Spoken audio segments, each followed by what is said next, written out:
Hello, welcome to Vedas corner. இன்னைக்கு அவசர குணுக்கு, urgent குணுக்கு. இதுக்கு இட்லி மாவு ரெண்டு கரண்டி எடுத்துக்கலாம்.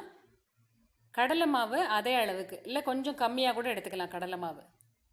பசங்க ஈவினிங் டயத்தில் திடீர்னு ஸ்நாக்ஸ் கேட்குறாங்க, இல்லை அவசரமாக பண்ண வேண்டியிருக்கு. ஒரு மழை காலத்தில் ஈவினிங்கில் வித்தியாசமாக சாப்பிட்ணுன்னா இந்த மாதிரி ட்ரை பண்ணி பார்க்கலாம்.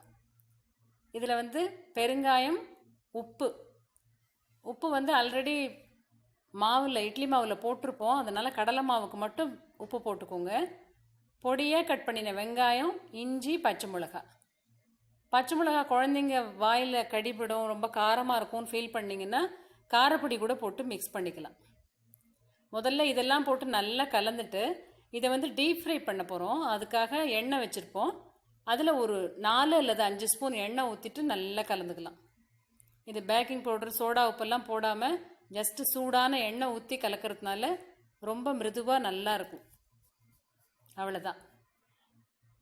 எண்ணெய் ஊற்றி முதல்ல கலந்துட்டு அதுக்கப்புறம் இன்னும் கொஞ்சம் தண்ணி சேர்த்து இது கெட்டியான இட்லி மாவு பதத்துக்கு கொண்டு வரணும். இந்த எண்ணெயும் மாவு நல்லா கலந்தாதான் எவ்வளோக்கு எவ்வளோ மிக்ஸ் பண்ணுறீங்களோ அவ்வளோ நல்லா இருக்கும். பீட் பண்ணுற மாதிரி நல்லா பிசைஞ்சுக்கோங்க. அவ்வளோதான். இப்போ டீப் ஃப்ரை பண்ணிட்டோன்னா ரொம்ப சாஃப்டாகவும் இருக்கும், ரொம்ப டேஸ்ட்டாகவும் இருக்கும்.